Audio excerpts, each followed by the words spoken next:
Hi guys, welcome back. I hope you enjoyed the small break. Maybe you went to the Dept playground. Right now we're up with the fashion industry. And what's next? Daniel, one of our fashionistas, I would almost say, he at least looks like one, is going to tell you everything about it with a panel that he will introduce himself. So Daniel, take it away. Thanks, Max. And the hoodie looks amazing on you. Thanks, people, for watching. I'm the host of this exciting panel. My name is Daniel Bonacic. I'm strategy director at Dept. And as Dept, we work for a wide variety of fashion brands, from digital native brands who are born online on social to the more, let's say, traditional fashion brands who rely heavily on physical retail. And today I want to talk about what is next in fashion, and therefore we've invited three very impressive guests, I would say. Guys, can you introduce yourself and start with Kate? Hi, Kate. Welcome to the panel. Thanks very much. Yes, amazing to be here, actually. So my name is Kate Trotter. I'm the head of trends at Insider Trends. Everything we do is about the future of retail. So we help large retailers innovate and implement world-leading, future-proof retail ecosystems. And we've helped brands such as LVMH, Hugo Boss, Levi's, Etam, and Galeries Lafayette to do that. Thanks for joining, Kate. David. Hey, what's up? Really happy to be here. My name is David. I'm the CEO and founder of Highsnobiety. And we're a publisher as well as a marketing and creative agency. And I guess the most simple way of putting it is we make and market cool things both for ourselves and for some great partners out there. Cool. Thanks, David, and thanks for joining. Christian, welcome. Thank you. So, my name is Christian, and I'm heading up the digital department here at Ganni, which is a fashion company. I've been here a few years. Ganni is a Danish-based, Copenhagen-based company about to take over the world. That's why I'm here, I guess. Thanks, Christian. Thanks for the introduction, guys. And today we want to talk beyond COVID, what the future of fashion will look like, how digital will impact it. We will talk about the shift to digital. We will talk about direct to consumer, about new business models. But before we start to talk about the more further away future, I really want to ask a key question, which nobody talks about. And I'm very curious to hear from you guys what you think. Will COVID impact what is hot and what is not? And will COVID impact the design of the next season and the season after? David, what do you think? I mean, it's a big question, of course. I think in short, it will absolutely have impact.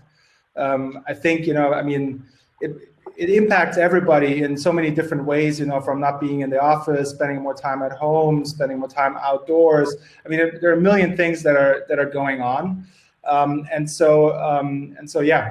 think it will absolutely have an impact on design, on creativity, and then as a result of that, of course, also on the product that a shopper wants or needs. And I think that's where we're kind of getting right at the core question in a way. I think value versus values is a big question. What do you want versus what do you need is a big question.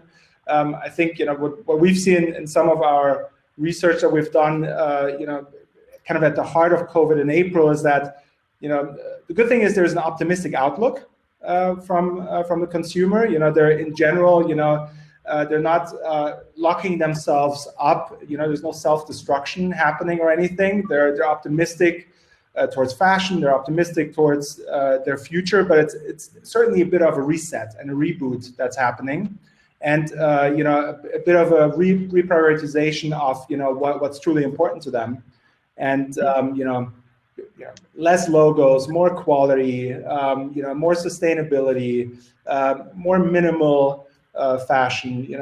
It's classics and staples, of course, play a big role. So I think those are just some things that we're seeing in the market, and those absolutely have an impact, of course, also then at the design and product level. Yeah, I can imagine. Christian, are the designers at Gani shifting the designs towards new looks and colors, etc.? Well, I guess I think there are two answers. So one is short term. I'm sure that there is a trend towards sweatpants and easy to wear stuff because you're sitting at home. But on the other hand, I think that fashion is anti-fragile as an industry. It's part of life, and we have had difficult times before, and even more difficult times than this, where we have, as an industry, bounced back. I mean, after the war, after 9/11, I mean, a financial crisis and so on. So there will be some upswings and downswings in terms of trends. But I mean, I'm sure that will bounce back. But I do think that some of the industry dynamics have changed. I mean, maybe it's not as much the product as such, but we can see that the industry is changing. Yeah, we will talk about it later as well. Kate, one of the things which I read in a report from David, it was the less desirability of big logos. Mm. What do you make of that? Do you have an idea about it or opinion? Yeah, I think also having looked at David's report, let's all talk about David. It said that logos are on their way out already. I think some people are more interested in sustainability. Yeah. What we're seeing is that the resale market is exploding already from a massive baseline. It's actually predicted to be the third biggest category in fashion by 2029. And so there's a bit of a question for me there, where basically the logos that people are buying today or that people bought 2 years ago are going to go onto resale platforms, and they're still going to be in circulation. So maybe it's going to be a different type of consumer who's going to be wearing it. But the resale market raises an interesting question. Yeah, true. We will talk about it later as well. So great for pinpointing it. To the people watching, by the way, if you have a question for Christian, David, or Kate, please ask your question in the chat within this panel, and I will try to curate the questions and ask them to the panelists. But now we covered the topic about the design of the clothes for next season. Let's talk about the shift to digital and direct to consumer. Like I said, we want to look beyond COVID because it's a temporary thing, I hope. How you guys see the shift to digital, which is happening and accelerated by COVID, how will it turn out in, let's say, 2-3 years? How will the fashion industry look like in 2-3 years? Maybe Kate, you can start off on this topic. Oh, well, yeah, I think people are really excited for normality to return. I think in some ways, the second there's a vaccine, more normality will return than perhaps people are talking about right now. But I think retail's going through a very interesting evolution at this point in time. I think smart retailers are thinking about the short term and the long term. The really exciting thing that we've seen is a more human experience coming into the digital experience. So a lot of brands, I think, have fast-tracked their view of digital. I think previously, before COVID, they saw it mainly as a dry, flat, silent catalogue that was very efficient at selling. But now they're realizing that actually it can host a whole variety of human experiences, all of this personal shopping, all of this live streaming at scale. That's maybe not so exciting, but the most exciting brands that we've seen have been embracing a lot of those things, but also they've kept an eye on making sure that the customers they're engaging through digital now come back to their stores when the stores have reopened. So Eve, I think, is a good example of that. They ran a campaign where they said to customers, if you spend more than $100 with us while our stores are closed, we'll give you 10% off when the stores reopen. And more than 40,000 people took them up on that. Yeah. So it's very simple, but it's a very smart piece of thinking that. Yeah, the human approach to the digital channel is very interesting. What you said, Christian, how you guys are approaching this at Gani, and do you have examples of this? Yeah, because so what are the changes of COVID? And I think some of the changes are actually here, maybe to stay for a while. And one of them is the rise in digital content, and social commerce. I think those channels have been put on steroids. Circular business model, so we'll get back to that. But also a new way of professional buying. So we used to go to the fashion shows, and and we would have literally hundreds of meetings. So those are canceled as buyers stopped going. So we had to reconnect. So what we did was to make a virtual showroom, which was interactive and was more than just a catalog. So we put quite a bit of energy in still motivating buyers to see what we have. So that's one thing. And then also obviously our stores were challenged by reduced traffic. So we offered curbside pickup, and we enabled appointments and so on. So we tried to have the stores functioning, even though there was very little traffic. So it has, I think it has changed the dynamics both for the brands, but also for the buyers. Yeah, thanks. David, do you see this happening across the board, or is it just a few leaders? I mean, I think ultimately the role of the channels are changing, and for the first time, people are actually truly thinking about it. Before it was like we have shops, and of course we're going to open an online store, but there was no real thinking as to what can you do best where, and I think that's of course really happening now. What do we need a flagship store for? Oh, it needs to be a stage for our brand. It needs to be there to bring people into our world. It needs to be an experience, there needs to be a good reason for somebody to, get off of their couch, go to town and visit your shop. And I think that won't change, quite frankly, because I mean, people are right now converting at an incredible speed to online shopping, right? I mean, my parents have never bought a single item for the kitchen online, no food, no drinks, no nothing online before COVID. Now it's the norm. So the speed of conversion to digital right now is so fast, and therefore I actually don't think shops will just reopen and everything will kind of go back to normal. But I really think the very best brands out there use this time now to become very focused as to what's needed. And when I look at our environment specifically, you can see that the great ones out there, they're of course dramatically decreasing their wholesale networks. Because they don't need to be in so many different shops. They need to be in the ones that make a true difference, the ones that have their own community, the ones that understand to communicate in a way that they cannot themselves.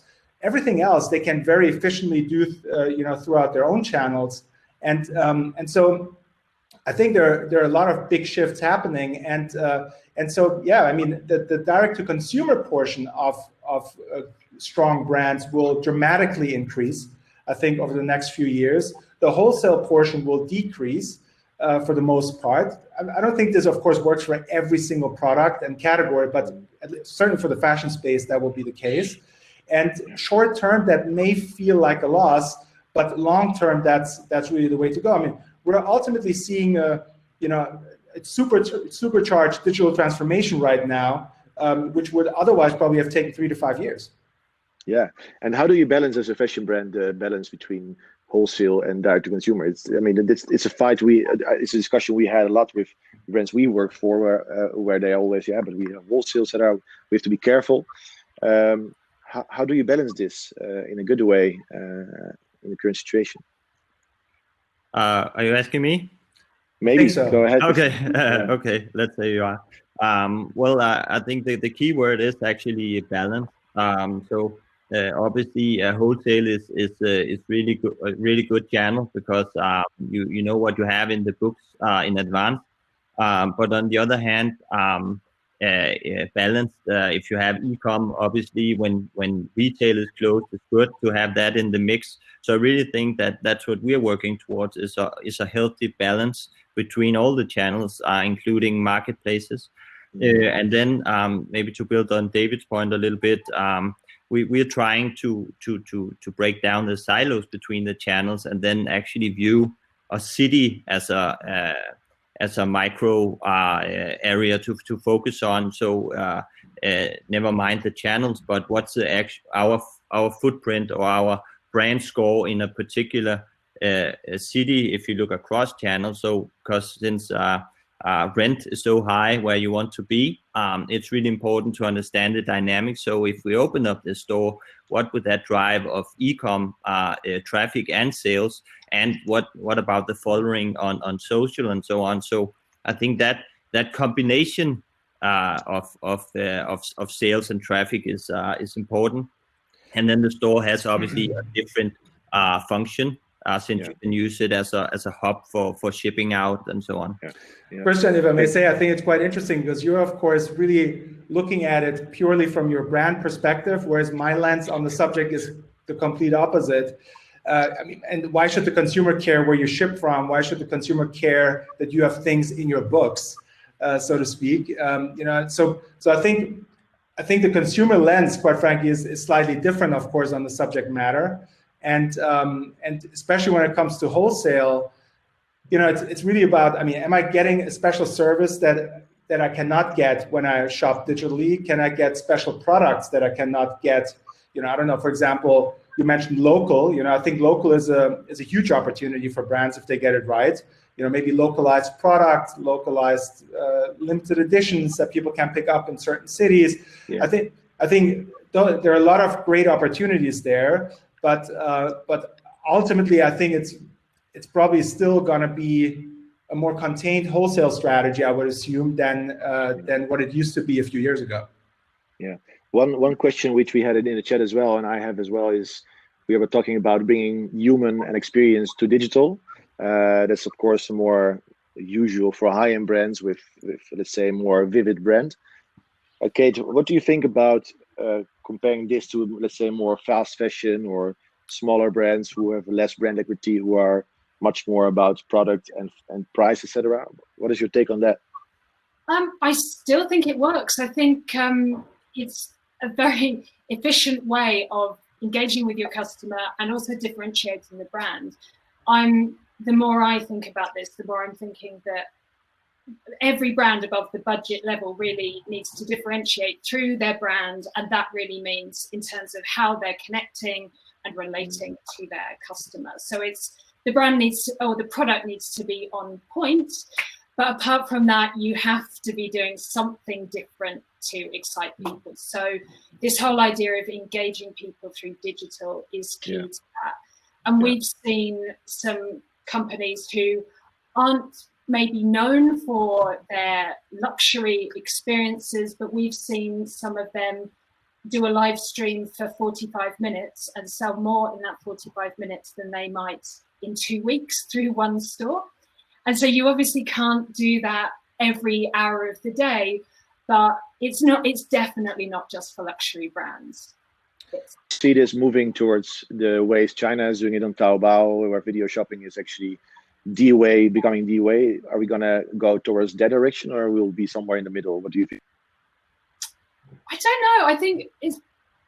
I think the beauty about digital is there's space to experiment. So brands can afford to do different things and find out what works for them. I mean, another mid-range brand that I think is doing well is Anta Sports. So they are in China, but they've asked a lot of their store staff to start hosting micro streaming parties. So those store staff are almost behaving more like influencers. So there's lots and lots of different ways to do it. So I think just experiment. I mean, listening to this, it really, there's really a big desire to engage beyond just the level of appearance and necessity in a way, right? I think that's something that we're noticing. And I think it's also, I think as a brand, especially because we're of course always looking at it from a, young consumer lens, I think it was very much about these last few years knowing the language that the young audience speaks and being able to translate your communication either directly or indirectly through partners, collaborators, and so on and so forth into that language. And I think now, and I think that's another, by the way, another impact that is COVID related. There's also, this trend towards, knowledge, education, and appreciation of product, and also a certain transparency in regards to the actions that brands takes, and of course that's where, in general, communication becomes such an important pillar to everything that brands do, through live, as you just mentioned, in-store staff, all of these communication pillars become very, very important, just because value is given to a product in a completely new way. It goes way beyond, I don't know, especially for luxury, craftsmanship and heritage and price, kind of more traditional luxury levers. So I think this kind of added knowledge and access pillar is super interesting too in that regard. Do you think hype is still being built also digitally? Because we all know the lines in front of stores, the special launches, etc. Also, you being involved in those lines as well. Do you see digital counterparts which are really working for building hype, building audiences, etc.? Do you have examples? I mean, I think there are two sides to that story. I mean, we did a quite interesting experiment a few years ago where we documented the line in front of the Supreme store in New York City together with the New York Times. And, we interviewed a lot of the guys that were standing in line. And, on the surface, it can come across as quite shallow. And then the reality is that it's a meeting of a certain community. You're literally going to hang out with your friends. And it's the same, fans of a certain band standing in line to get a ticket for the concert. It's the exact same thing, just a new version of it in many ways. And at the same time, though, we also touched shortly upon, the secondary market, which of course in sneaker culture and streetwear is massive. And so the problem is it became such a big business ultimately that this whole line culture and lining up in itself became borderline dangerous because, it turned from, a community meeting place into business, essentially, and so especially the sneaker brands, really had to act upon that. And so most of sneaker sales, even for the most hyped products, are actually have been moved to digital in the form of raffles and other mechanisms, because they were becoming, quite frankly, too dangerous in real life, which is, of course, sad in many ways. And yeah, so I mean, and I think digitally it actually also works. People completely adapted to it, and it's still, I think, a cool experience. We obviously see COVID having a bit of an impact on hype culture and dampening that a little bit, and people being a little bit tired of it as well, which I think is maybe also healthy, quite frankly.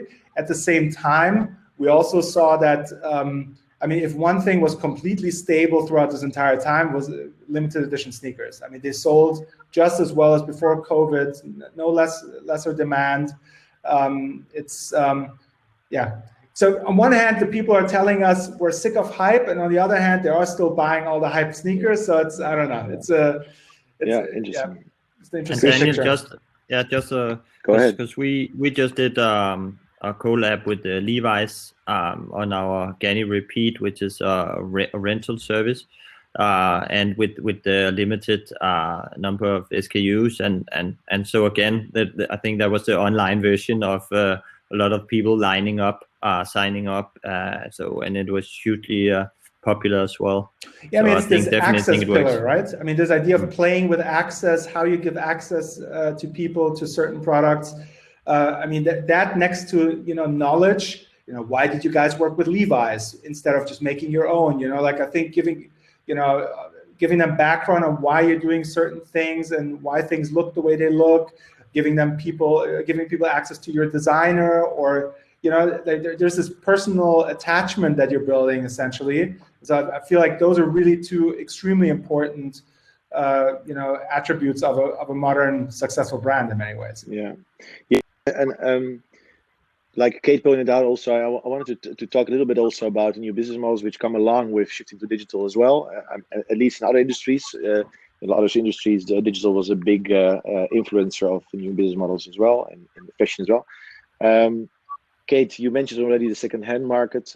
We talked about making products local, about collaborations, about rental. You mentioned, Christian. What is your take on new business models in the light of current change, and what are the business models that will stick the next years? Kate, can you elaborate a little bit on that? Yeah, well, I think, the one we've been following with the most interest is the resale market, growing from a massive baseline already. It's about 9% of the total market in America anyway. It's predicted to grow to about 19%, be the third biggest market, or no, I think the first one actually, by 2029. But that is going to be very interesting because that is a very different business model to the linear one that traditional brands are used to operating in. And recently we've seen COS open up, they've just opened up their first resale market, which is very bold. It's really nice to see because, again, it's not easy. But I think the question is, how are the products going to hold up in that model? Because I don't know, I don't own any COS products myself, but I think, after 40 washes, how are they going to hold up? Are they going to be nice enough for someone else to want to buy at that point? So, and it's also interesting because the resale market is really being driven by consumers rather than by brands. And it's tapping into two big COVID-related trends. One, it's tapping into the need for sustainability, but perhaps the bigger one is the more price-conscious consumer.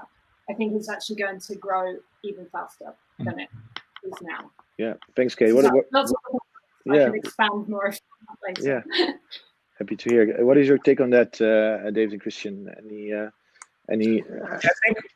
I think for us, it's the secondary market is a funny one because it usually means in our case that things become substantially more expensive rather than cheaper, and so that adds a quite interesting layer to it.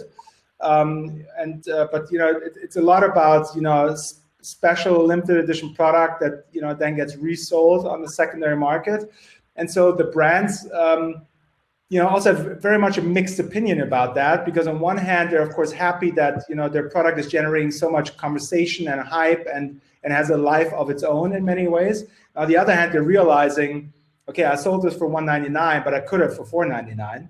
And we're not making that money, So I think that's kind of the two ways of looking at it in many ways. So I think there's that aspect, and then on the other, as part of we speak a lot with our community and the consumer, and what we love doing is also like a WhatsApp video call where they take us through their closet. Where they really literally just go open it up and be like, hey, this is what's in here. And I mean, it's very clear that I've not seen a single closet in the last 6 to 12 months without vintage items in there. So vintage makes up a very significant portion. They may have a quite expensive limited edition sneaker, then some vintage T-shirts or a vintage baseball jacket or vintage denim. So. It's really about the mix of the two worlds in many ways, and also, I mean, just as a fun example, and this already years ago at this point, 3-4 years ago, I was in a meeting with somebody working at Netflix, and she was like, "Oh my God, I'm so happy to meet you. My son is such a big fan." And I was like, "Oh, okay, great, tell me." And then she told me, this is 3-4 years ago. She told me, yeah, my son, he used to be into streetwear and now he's into luxury fashion. I was like, okay, how old is your son? 14. I was like, wow, okay. And then I was like, but how does your son afford to buy luxury fashion? I said, well, technically he's not allowed to be on eBay and Grailed or PayPal, but so I have to help him. But she said, I don't give him any money. He literally buys, sells, trades, and that's how he gets to, the items that he really wants. He buys a shoe in a size that doesn't fit, then resells it, trades it for his size. So there's a whole new mechanic, there. Yeah. And the crazy part is, 4 years ago, that was like quite special and quite ahead of the curve, so to speak, I think that's completely normal now for teens. Yeah, it's a way of owning stuff and then selling and owning something again. So this kid made it work for him, but I know Gani has a second-hand business model as well. How did you guys make that, let's say, business-wise work as well, besides brand-wise sustainability? Yeah, well, I think that we see the same development in that there is new consumers coming up that definitely trades like that. They buy and sell much more, and I also think it's actually we can meet new consumers that way. And on top of that, they are also conscious of circular fashion and stuff like that. So, but I think it's still early days in terms of both rental and second hand, if for brands at least. To now, it's still a statement. Just the fact that we're mentioning costs because they made this is telling me that it's really early. I'm sure in 1 year's time you wouldn't get 1 minute of mentioning because everyone is doing it.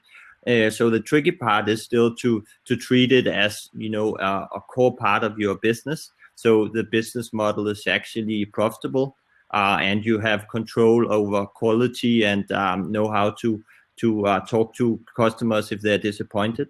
But for us, it's really about, we talked about channels before. For us, we don't really care where our consumers get the product. We just want them to have access to it if they want it. Obviously, profit margins are different, but it's not really important to us. So ideally, if they can buy it secondhand, I think that's fine. We can see, to Kate's point, that there is a huge market for this, and it's not really going through us, even though we have all the imagery, we have all the descriptions already, we know how the product should be worn and so on. So definitely, I think we should have a role in that ecosystem and that product life cycle. And I like the fact that it's not forgotten in the closet, that it actually have a second life. So maybe you will remind the consumer, okay, you bought this 12 months ago. Are you still wearing it? If not, you can put it back on the site. I mean, you could incentivize that whole process. And I think, to be honest, it makes a lot of sense. Yeah. And Christian, sorry, Kate, go ahead. Sorry, I have a question, if that's okay. Christian, I just wondered, are the people who are buying your products new, are they different from the ones who buy them secondhand? Or are they similar?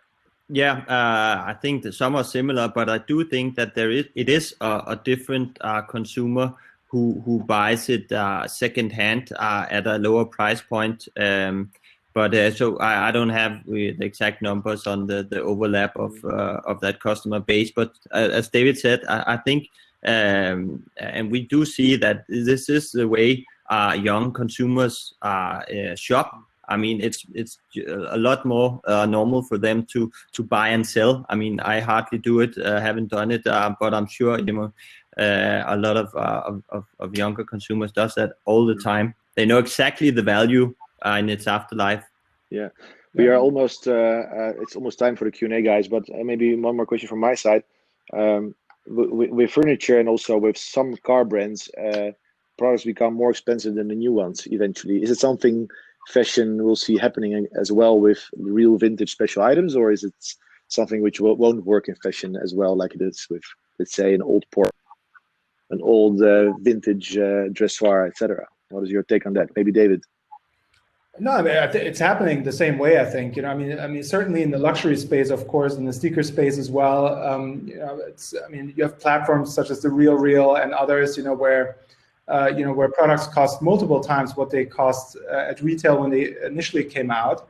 So yeah, I mean, I think also I believe also for a brand like Gani, like there will be certain items that are so sought after that they will probably be more expensive on the secondary market than the first place. And I think it's also for brands, of course, to figure out how to play with that a little bit in their favor, because it's obviously great marketing. We see, again, I talked about the community around the line, and there's also very much a community around, platforms such as Grailed. It's almost more about chatting than it is about shopping. Just exchanging knowledge and ideas about vintage product and what the value of a Yohji Yamamoto sweater from '99 is, and Raf Simons collection from 2002. And I mean, you'd be shocked how much young people know about these things and how detailed it actually gets. And so I think in fashion that will absolutely also happen. And also, of course, with resale picking up, it's not a matter anymore so much of people buying something, wearing it for 2 years, and then reselling it in bad shape, quote unquote. They're wearing it for like 3 weeks or 3 months, and then reselling it in perfect shape. Because obviously it's also a bit this thing of, well, I've worn this now on 3 Instagram pictures. People have seen me in it. I really don't need this anymore. And so they cycle up or down into something new. It's a lot about newness all the time, newness, because of social. And so I mean, product is in great shape, quite frankly, And so I think. So eventually everybody will become his own brand and reselling his own stuff through his own commerce on Instagram or Shopify or whatever, and it will be a more circular process. One question we have in the chat, which is very interesting, is somebody's asking, like, my teens are trading a lot, so not selling, trading. Thanks, Mike Boats, for the question. Kate, what is your take on the trading part? Yeah, well, I guess it makes sense, especially given what David's said to us. I think it's also interesting. We're watching virtual fashion with a lot more interest, because the more time people spend online, the less real things they. Me too. I love that space. So cool. So, yeah, so that will be interesting if that's really going to become a meaningful part of the future fashion economy, where brands can literally just sell virtual things, and then those items don't need to be traded because they can just be worn once or twice. So maybe they will be traded if they can be swapped between avatars. So it doesn't just have to be physical items. I absolutely think that will happen. I mean, if you consider that, if you couple a virtual fashion item with blockchain and true limitation to it, I don't see why people would not see value in that. It can still be a sneaker that only exists 150 times. It doesn't exist in reality, but as a virtual item that your avatar can wear. So I think that's definitely super fascinating. And I think on the point of trading, I think the problem there is, of course, always, is there a clear, transparent value that can be given to items? And so, when you have platforms, I don't know, such as eBay and StockX, I think it's quite easy with sneakers and collectibles and, I don't know, baseball cards. I think that's where trading is easy. It becomes very difficult, I think with, I don't know, a Gunny t-shirt from last season, where it's maybe not as clear, like, what is that now worth, if I may use that example, Christian. So I think this, the price transparency, I think, will need to come from somewhere. There needs to be a platform or a place where, the value is clear, because then trading becomes, of course, quite easy.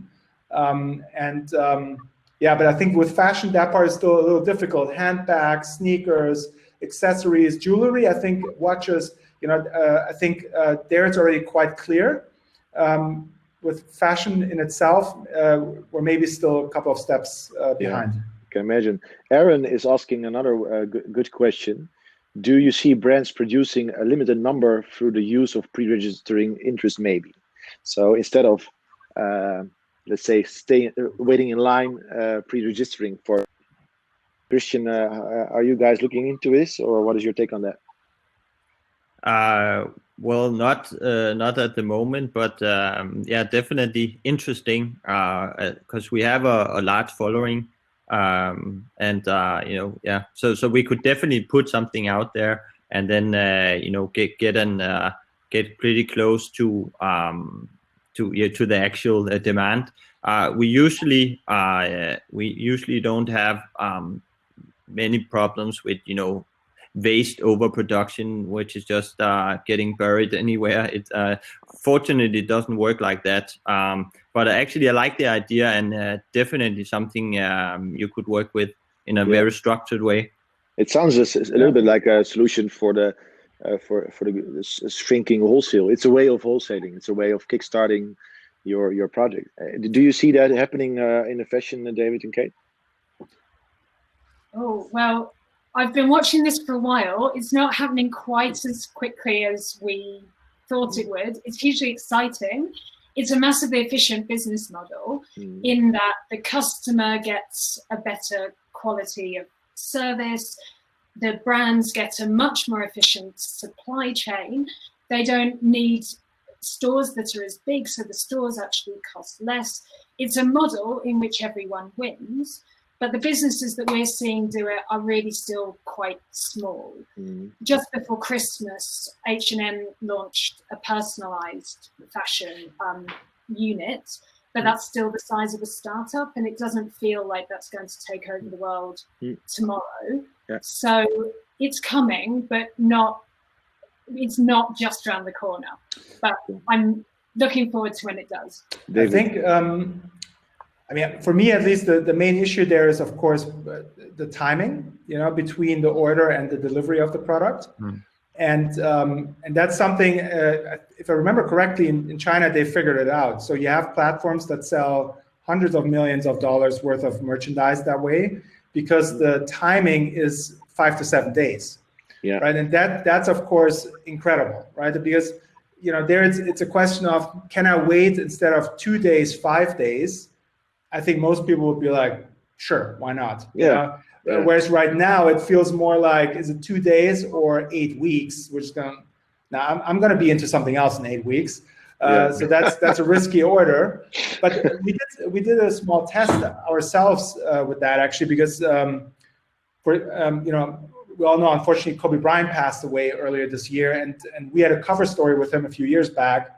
And quite last minute decided to join Nike's Mamba Week celebrations and do a limited series of prints and like art prints and one T-shirt. And we literally didn't have the time to produce it for that week because the idea came to us 10 days before. So we said, let's just do it on pre-order. And it worked like a charm. I mean, with thousands of orders, we're going to produce exactly what was ordered. And it was, such an emotional topic. Nobody minds, like every Kobe Bryant fan on the planet is totally happy to wait now 6 weeks for his or her T-shirt. So I think with highly charged topics like that, I know Travis Scott, McDonald's right now also, everything on pre-order, 8 to 12 weeks. I mean, I asked myself, come on, by the time you get this, you don't even want it anymore. It was an 8 to 12 week pre-order. And I think that's a problem. But I mean, when that time goes down considerably, which is easier in China, of course, because the factory is next door, I think then we have a model that actually works. Yeah, I can imagine. Thanks, guys. Also, thanks for the question. I really love that one. I didn't have that one on my radar. Unfortunately, we are out of time. It's 2 minutes to 3 Central European time. I think Max will join our stage very soon to say goodbye to us. Maybe any last comments? Oh, there is Max. Sorry, we have to stop. David, Christian, and Kate, thanks so much for joining, and thanks for your energy, advice, and insights. People who are watching, if you have any questions for me or David or Christian or Kate, please reach out, and we're happy to have a chat. And have a wonderful day, guys. Thanks again. Thank you. Thank you, guys. Thank you so much, Kate, David, Christian, Daniel. That was an awesome talk, man. I just know what to do now with fashion. So, Daniel, please hook me up and get me some nice clothes and patas, because I know you can. And for all of you that joined us from all over the world, thank you so much for sharing your thoughts on the future of fashion.